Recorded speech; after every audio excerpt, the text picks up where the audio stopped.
प्रिय विद्यार्थियों, पिछली कक्षा में हमने अध्ययन किया कि किस प्रकार से महर्षियों के मनु के पास जाने पर, महर्षि ऋषि मनु के पास जाने पर सृष्टि विषय जिज्ञासा लेके जब उनके पास जाते हैं तो उन्हें बताते हैं कि किस तरह से ब्रह्मा जी ने संसार की सृष्टि की, स्वर्ग आदि की सृष्टि की, जीव जंतु पशु पक्षी वृक्ष आदि इन सब की सृष्टि की, आकाश जल इन सब के विषय में उन्होंने बताया।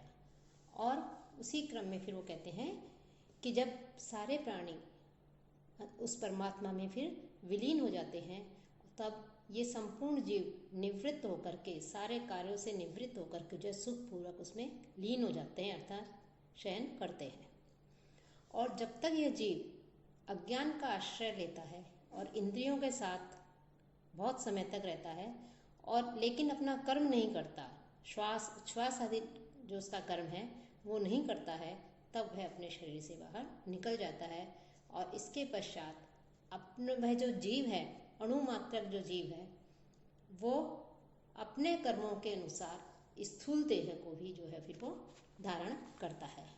इसी क्रम में आगे जो है वो कहते हैं कि मैंने आपको, महर्षि मनु कह रहे हैं कि इस प्रकार से मैंने आपको ब्रह्मा जी के द्वारा की गई सृष्टि के विषय में बताया। अब इसी क्रम में आगे जो है आपको ऋषि जो भृगु हैं, मुनि भृगु हैं, वो इस शास्त्र के विषय में आपको बताएंगे कि ब्रह्मा जी ने ही धर्मशास्त्र आदि की रचना की और मुझको जो है उन्होंने उसका अध्ययन कराया, अर्थात उन्होंने विधि पूर्वक मुझे स्वयं पढ़ाया और मैंने इस शास्त्र को विधि पूर्वक अन्य जो ऋषि आदि हैं, जो मुनि आदि हैं, उनको इस शास्त्र की शिक्षा दी। अब जो महर्षि मनु हैं, ये भी संपूर्ण शास्त्र के ज्ञाता हैं। ये आप लोगों को, अर्थात महर्षियों को कह रहे हैं मनु कि ये आप लोगों को बताएंगे। इन्होंने जिस शास्त्र का मुझसे अध्ययन किया उस शास्त्र के विषय में अभी आगे आपको बताएंगे। तो मनु के द्वारा आदेश प्राप्त करने के पश्चात भृगु मुनि ने प्रसन्नचित्त होकर के वो जो है, जो मनु ऋषिगण जो उनके पास गए थे जिज्ञासा लेकर के, उनसे कहते हैं कि इस प्रकार से ब्रह्मा के पुत्र जो मनु हैं, उनके वंश में जो और मनु हुए हैं, 6 मनु और हुए हैं, उन्होंने अपनी अपनी प्रजाओं की सृष्टि की कि मनु, स्वयंभू मनु और उनके अलावा 6 मनु और उन्होंने जो है अपने अपने प्रजाओं की सृष्टि की। एक तो स्वयंभू मनु हो गए और अन्य जो 6 मनु हैं उनके नाम इस प्रकार हैं: स्वरोचिष, उत्तम, तामस, रैवत, चाक्षुष और महातेजस्वी वैवस्वत अर्थात सूर्यपुत्र। तो इस प्रकार से ये मनु हैं। इनके द्वारा जो है अपने अपनी प्रजाओं की इन्होंने सृष्टि की। दिन रात के परिमाण के विषय में महर्षि बताते हैं उनको, ऋषि मुनियों को, कि सूर्य ने किस प्रकार से दैव और मानुष के लिए दिन और रात का विभाजन किया है, जो पितर आदि हैं उनके लिए जो है दिन रात आदि का विभाजन किया है, कि पितरों मनुष्यों का जो एक मास होता है और 30 दिन पितरों की एक दिन रात होती है, अर्थात मनुष्यों का एक मास अर्थात 30 दिन। वो जो पितर हैं उन पितरों की एक दिन रात होती है। उनमें भी जो 2 पक्षों का विभाग किया गया है, उन 2 पक्षों अर्थात शुक्ल पक्ष और कृष्ण पक्ष, इन 2 पक्षों का एक मास होता है।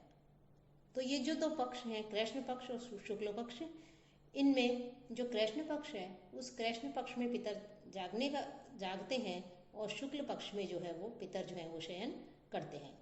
इन दोनों पक्षों का मनुष्यों के लिए एक मास होता है और यही पितरों की एक दिन रात होती है। तो इस प्रकार से उन्होंने पितरों के विषय में बताया, देवताओं के लिए बताया कि देवताओं का जो है किस प्रकार से दिन रात का परिमाण होता है। तो उन्होंने इसका अच्छी तरह से विवेचन किया। आगे के महर्षि भृगु ने ऋषियों को बताया। देवों की दिन रात का परिमाण बताते कहते हैं कि 1 वर्ष अर्थात मनुष्यों के जो 12 महीने होते हैं, जो 12 मास होते हैं, वो देवताओं की एक दिन रात होती है। और उसमें भी जो उत्तरायण है, अर्थात सूर्य जब मकर राशि से मिथुन राशि तक का जो सूर्य का संक्रमण काल है वो उत्तरायण कहलाता है, वो देवताओं का दिन होता है। और दक्षिणायन कि कर्क राशि से धनु राशि तक सूर्य का जो संक्रमण काल है वो दक्षिणायन कहलाता है, उसे देवताओं के लिए रात कहा गया है। तो इस प्रकार से ब्रह्मा जी के दिन रात आदि के विषय में बताया महर्षि भृगु ने। साथ ही साथ जो चारों युग हैं, सतयुग, त्रेता युग, द्वापर युग और कलयुग, उसके विषय में भी उन्होंने उनके जो महर्षिगण थे उन गण को बताया। त्रेता युग, द्वापर युग, कलयुग, इनके परिमाण के विषय में बताया कि देवयुग क्या होता है। इसकी उन्होंने इसमें प्रथम अध्याय में ही जो है उसकी विवेचना की है, इसके विषय में बताया है। तो कह रहे हैं कि ब्रह्मा जी जो है वो अपने अहोरात्र के अंत में, दिन और रात्रि के अंत में जागते और अपने मन को भूलोक आदि की सृष्टि में लगाते हैं, अर्थात इस पृथ्वी लोक में वो सृष्टि करते हैं, अथवा सत असत रूपी जो मन है अर्थात महत तत्व है उस महत तत्व की सृष्टि करते हैं। तो ब्रह्मा जी जो हैं इस प्रकार से मन की सृष्टि करते हैं, और जो मन है उस मन से फिर आकाश की सृष्टि होती है कि भू आदि लोकत्रय की सृष्टि करने की इच्छा से प्रेरित मन जो है वो सृष्टि करता है, और उससे फिर आकाश है वो उत्पन्न होता है, और उस आकाश का गुण शब्द है। ये जो है महर्षि जो भृगु हैं वो अन्य जो महर्षि उनसे जिज्ञासा लेकर के आए थे मनु के पास, और मनु से आदेश प्राप्त करके जो मुनि भृगु हैं वो महर्षियों को बता रहे हैं। तो इस प्रकार से जो मन है उससे जो है आकाश की उत्पत्ति होती है, और आकाश से वायु की सृष्टि होती है कि उस आकाश से सर्वविध गंधों को धारण करने वाली पवित्र एवं शक्तिशाली जो वायु है वो वायु उत्पन्न होती है। और वायु का गुण क्या बताया गया है? स्पर्श, कि वायु को हम देख नहीं सकते लेकिन उसका स्पर्श कर सकते हैं। तो स्पर्श गुण वाली जो वायु है उस वो वायु जो है उत्पन्न होती है। और जो वायु है उस वायु से भी जो देदीप्यमान है, अंधकार का नाश करने वाला है, ज्योतिमय है, तेज है, प्रकाश पुंज है, वो उत्पन्न होता है। अर्थात वायु से तेज उत्पन्न होता है, और वह रूप गुण वाला कहा गया कि उसका गुण रूप होता है। फिर इसी क्रम में तेज से जो रस गुण वाला जल है वो जल उत्पन्न होता है, और उस जल से गंध गुण वाली भूमि जो है वो उत्पन्न होती है। तो इस प्रकार से आकाश, पृथ्वी, जल, तेज, वायु, आकाश, ये सृष्टि के आदि के हैं, अर्थात इन सबकी सृष्टि में सबसे पहले जो है इनकी रचना की गई, इनकी सृष्टि की गई। और इसके पश्चात वो ये कहते हैं कि ये जो आकाश का गुण है शब्द, वायु का स्पर्श तथा शब्द, तेज का शब्द, स्पर्श और रूप, जल का गुण बताया है शब्द, स्पर्श, रूप और रस, और पृथ्वी का जो गुण है वो है, पृथ्वी का गुण शब्द भी है, स्पर्श भी है, रूप भी है, रस भी है और गंध भी है, ये सब उसके गुण हैं। तो इस प्रकार से उन्होंने इसके विषय में बताया। साथ ही साथ सतयुग के विषय में उन्होंने बताया कि सतयुग में सब धर्म और सत्य जो है वो सब प्रकार से स्थिर था। अधर्म के द्वारा किसी को भी विद्या या धन आदि की प्राप्ति नहीं होती थी।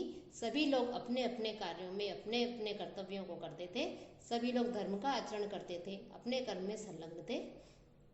तो इस प्रकार से सतयुग जो है वो इस सब प्रकार से स्थिर था, उसमें किसी भी प्रकार का कोई संकट कष्ट नहीं था। सतयुग की स्थिरता चारों पैरों के होने से प्रतिपादित की गई है कि तप, ज्ञान, यज्ञ और दान, इनको धर्म का चरण बताया गया है, पाद बताया गया है, पैर बताए गए हैं, और इन चारों पर ही सतयुग की जो है वो स्थिर रहता है। यदि एक तप, ज्ञान, यज्ञ और दान इनमें से एक की भी कमी होती है, एक भी यदि इसमें से नहीं होता है तो वो सतयुग जो है वो डगमगाने लगता है। तो यहाँ इन चारों को, तप, ज्ञान, यज्ञ और दान को धर्म का चरण बताया गया है, और इन पैरों के होने से ही सतयुग जो है वो स्थिर रहता है, सतयुग की स्थिरता थी। तो इस प्रकार से सतयुग के विषय में बताया है। त्रेता युग के विषय में कह रहे हैं कि त्रेता आदि जो युग थे उसमें अधर्म के द्वारा भी धन, विद्या आदि का जो है अर्जन किया जाने लगा। कि त्रेता युग में जो है जो चार पैद बताए गए थे, तप, ज्ञान, यज्ञ, दान, लेकिन त्रेता युग में अधर्म से धन, विद्या आदि के द्वारा जो है यज्ञ आदि किए जाने लगे, धन का अर्जन किया जाने लगा, विद्या का अर्जन किया जाने लगा, और इसी क्रम में धीरे धीरे चल करके प्रत्येक युग में क्रमशः एक एक पाद से जो है हर युग में वो हीन होता गया, एक एक चरण कम होता गया। कि सतयुग में 4 थे, उसके पश्चात 3 हुए, फिर 2 चरण हुए और उसके पश्चात 1 हुआ। तो इस प्रकार से सारे चरण जो है धीरे धीरे शैने शैने नष्ट होने लगे और त्रेता युग, द्वापर युग और कलयुग, इस प्रकार से ये इनमें जो है इन सब की वृद्धि होती गई। कि जो मनुष्य जो है उन मनुष्यों के लिए कह रहे हैं आगे कि इस प्रकार से जो 4 युग हैं, सतयुग, त्रेता, द्वापर और कलयुग, इन चारों युगों में मनुष्यों की आयु भी जो है उसी प्रकार से होती गई। मनुष्यों की आयु कर्मों के फल तथा ब्राह्मण अर्थात ऋषि आदि के वरदान या श्राप आदि जो है वो भी युगों के अनुसार ही होते हैं। कि मनुष्यों की आयु भी युग के अनुसार होती है, उनके कर्मों के फल भी युगों के अनुसार होते हैं। तो ये सब जो है उसके युगों के अनुसार ही परिवर्तित होते गए। कि सतयुग में जो धर्म है, त्रेता और द्वापर कल में दूसरे दूसरे धर्म है। कि सतयुग में जो धर्म बताया गया है वो त्रेता युग में अलग धर्म बताया है, द्वापर में और कलयुग में अलग अलग धर्म बताया गया है। इस प्रकार युग जो है हर युग के अनुसार जो धर्म है उस धर्म का भी ह्रास होता गया, क्षीण होता गया। सतयुग में जो है तप का श्रेष्ठ बताया है, त्रेता युग में ज्ञान, द्वापर में यज्ञ और कलयुग में केवल दान को ही महर्षियों ने प्रधान कर्म या प्रधान धर्म कहा है। कि सतयुग में तप की प्रधानता थी और त्रेता युग का जहाँ तक सवाल है तो त्रेता युग में हम ज्ञान को महत्व देते थे, द्वापर युग में यज्ञ का महत्व था और कलयुग में दान का सबसे अधिक महत्व है। कि जो सतयुग है उस सतयुग में इन चारों युगों की ब्रह्मादि संज्ञा भी दी गई है। कि सतयुग जो है उसमें ब्राह्मण, त्रेता युग में क्षत्रिय, द्वापर युग में वैश्य और कलयुग में जो थे वो शूद्र कहे जाते हैं। तो इस प्रकार से चारों जो युग हैं उन युग के विषय में बताया गया है। उन युग में क्या धर्म था, उनके जो 4 चरण थे उन चारों चरणों के विषय में बताया गया है। साथ ही साथ जो है ये चारों जो वर्ण हैं, ब्राह्मण, क्षत्रिय, वैश्य, शूद्र, इनके विषय में भी बताया गया है और इनके लिए अलग अलग जो कर्म हैं वो भी निर्धारित किए गए हैं। तो इसी क्रम में वो कह रहे हैं कि सर्वस्य अस्य तु सर्गस्य गुप्त्यर्थम स महाद्युति मुख बाहु उपज्जानाम पृथक कर्मण्य अकल्पयत। कि वो महातेजस्वी जो ब्रह्मा जी हैं, महर्षि जो भृगु हैं, मुनि जो भृगु हैं, वो महर्षियों को कह रहे हैं कि जो ब्रह्मा जी हैं, अत्यधिक तेजस्वी जो ब्रह्मा जी हैं, उन्होंने इस संपूर्ण सृष्टि की रचना के लिए, इस संपूर्ण सृष्टि की रक्षा के लिए क्या किया?